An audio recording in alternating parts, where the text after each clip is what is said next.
नमस्कार श्रोताओं, मैं आचार्य गोपाल दत्त सती आज बहुत लंबे टाइम के बाद आप लोगों के बीच में। श्रोताओं, इधर लगातार पिछले 10-15 दिनों से समाज के अंदर एक बड़ा संशय बना हुआ है कि रक्षाबंधन 11 को होगा या 12 को होगा। जब किसी को बोलो कि 11 को होगा तो लोग बड़े आसानी से बोलते हैं उस दिन तो भद्रा है। श्रोताओं, सबसे पहले तो हमको ये बात मालूम होनी चाहिए कि आखिर भद्रा होती क्या है, उसका फल क्या होता है। सिर्फ भद्रा बोल देने से क्या वो चीज हो जाती है या उसके कोई तथ्य होते हैं। इसलिए बिना सोचे समझे हम लोग सुनी सुनाई बातों पर जाकर के और समाज के अंदर एक ऐसा भ्रम बन जाता है जिससे हमारे त्योहारों पर अनेक प्रकार के तर्क कुतर्क आदि होने लगते हैं। समाज के अंदर आज के समय में कुछ शब्द ऐसे चल पड़े हैं, भद्रा हो, पंचक हो, मंगली हो, काल सर्पयोग हो, माना ये कुछ ऐसे शब्द हो गए हैं कि जिसके मुंह से आप देखो बस उस बोल लेता है, उसका है क्या मतलब, कोई मतलब नहीं उससे।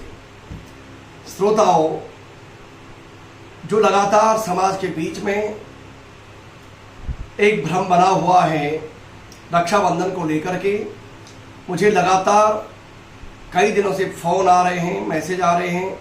सबको अलग अलग बताना संभव नहीं हो पा रहा है, किस किस को समझाएं।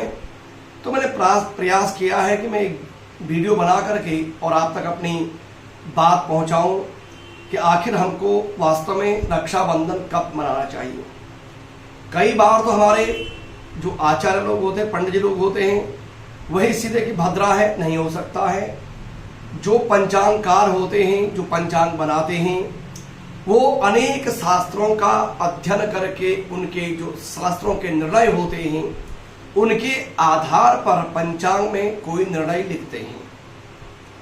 सिर्फ हम बोल दें और वो हो जाए, ऐसा नहीं होता है। तो श्रोताओं, आज ही काशी विद्वत परिषद, जो बहुत बड़ी परिषद है विशेष करके ज्योतिष के निर्णयों के लेकर के, उन्होंने भी समाज के इस भ्रम को अपने स्तर से तोड़ने का प्रयास किया है कि हमको रक्षाबंधन कब मनाना चाहिए। श्रोताओं, 11 अगस्त को प्रातः 10:41 से पूर्णिमा प्रारंभ होगी और 12 अगस्त की सुबह 7:07 तक पूर्णिमा रहेगी। जो उसका जो मान है बहुत 6 घटी से कम है। और जो भद्रा हम लोग लगे हुए हैं, भद्रा 11 अगस्त बृहस्पतिवार को सुबह 10:41 से प्रारंभ होगी, रात्रि को 8:53 तक भद्रा रहेगी। श्रोताओं, जो आप लोगों ने इस बीच भद्रा का वाला नाम सुना है, तो भद्रा का जो वास है वो 3 जगह होता है। सबसे पहले स्वर्ग, फिर मृत्युलोक और फिर पाताल। ये अलग अलग राशियों के हिसाब से होता है। 11 अगस्त को जो भद्रा है उस दिन मकर राशि का चंद्रमा है और मकर राशि में भद्रा वह पाताल में रहती है, इसलिए उसका मृत्युलोक में भद्रा का कोई दोष नहीं लगता है। दूसरा, प्रत्येक मास की पूर्णमासी को भद्रा होती ही होती है, इसमें भी कोई नया विषय कुछ नहीं है। अब बात आती है कि आखिर रक्षाबंधन कब मनाएं। तो रक्षाबंधन के लिए विधान है कि जिस दिन पूर्णिमा 6 घटी से कम हो, उसके बाद प्रतिपदा लग जाए, पड़वा लग जाए, उस दिन रक्षाबंधन नहीं करना चाहिए।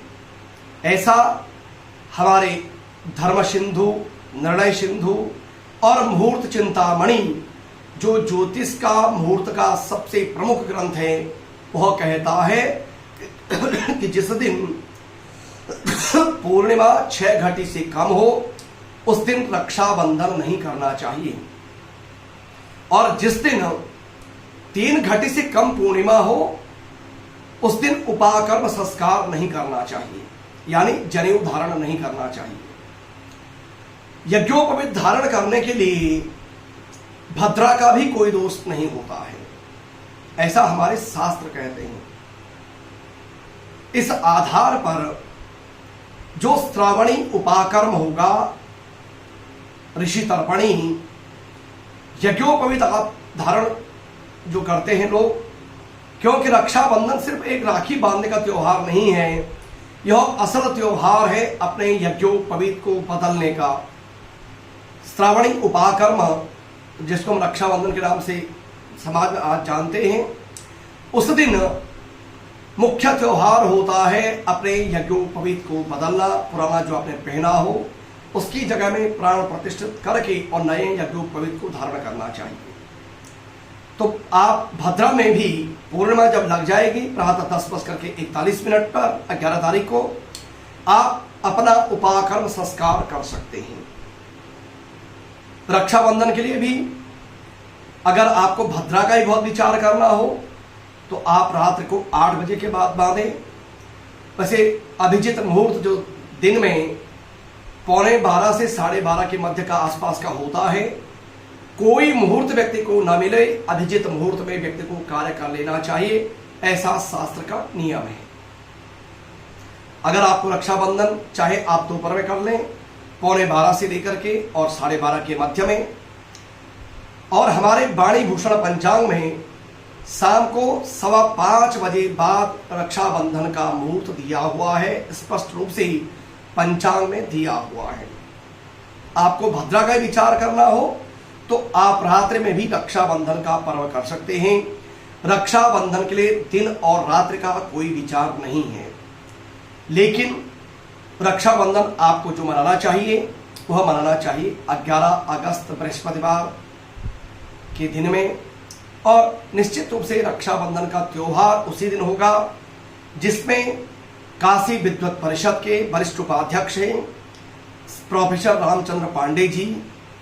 उन्होंने सारी शास्त्रों के निर्णय के आधार पर और जिस बात पर काशी विद्वत परिषद के विद्वानों ने मोहर लगाई है कि हाँ रक्षाबंधन 11 को ही मनाया जाना चाहिए। अब बाकी आप लोगों की अपनी मर्जी है, आपको कब मनाना हो हम आपको बाध्य नहीं कर सकते हैं, लेकिन जो शास्त्र के अनुसार अगर आप रक्षाबंधन का पर्व करना चाहते हैं तो आप 11 अगस्त को अवश्य रक्षाबंधन मनाएं। समाज में जो भ्रम है, आपके जो व्हाट्सएप पे मैसेज आते हैं उनके चक्कर में आप बिल्कुल ना पड़े। विद्वान जो बात कहते हैं, शास्त्र जो बात कहता है, हमको उसको मानना चाहिए। इससे ज्यादा भ्रम में आपको रहने की आवश्यकता नहीं है। मात्र भद्रा भद्रा चिल्लाने से कुछ नहीं होता है। भद्रा का प्रमाण मैंने आपको बताया कि उस दिन पाताल की भद्रा है, मृत्युलोक में भद्रा का कोई दोष नहीं है। आप निश्चिंत होकर के आप अपना पर्व मना सकते हैं। सिर्फ भाई बहन को राखी बांधने का ही नहीं, यह त्योहार है अपने यज्ञोपवीत को धारण करने का, जो हमारे हिंदू धर्म का सबसे प्रमुख संस्कार होता है। उपाकर्म संस्कार उसको व्यक्ति को करना चाहिए।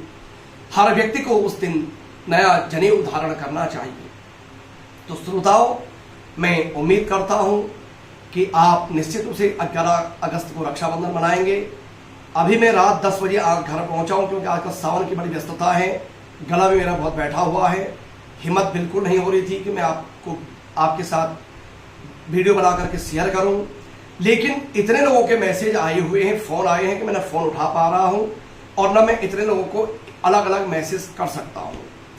तो आप लोगों से मेरा निवेदन होगा कि आप इस वीडियो को अपने इष्ट मित्र बंधु बांधवों तक 2 दिन के अंदर ज़्यादा से ज़्यादा पहुंचाएं, जिससे लोगों के अंदर का जो भ्रम हो बहुत दूर करने का मैंने भी प्रयास किया है। और मेरा अपना मत है कि आप 11 तारीख को रक्षाबंधन का पर्व मनाएं, और बाकी आप लोगों की अपनी श्रद्धा, आप जब चाहे आप मना सकते हैं। आपको श्रावणी उपाकर्म की बहुत बहुत मंगल शुभकामनाएं। आपके जीवन में उन्नति हो, सुख हो, समृद्धि हो, इसी मंगल कामनाओं के साथ श्रोताओं आप मेरे फेसबुक, यूट्यूब, इंस्टाग्राम, ट्विटर पर भी आप जुड़ सकते हैं।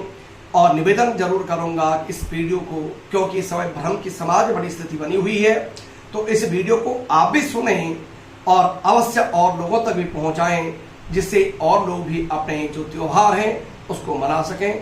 तो श्रोताओं फिर मिलेंगे किसी नए विषय के साथ, तब तक के लिए श्रोताओं नमस्कार।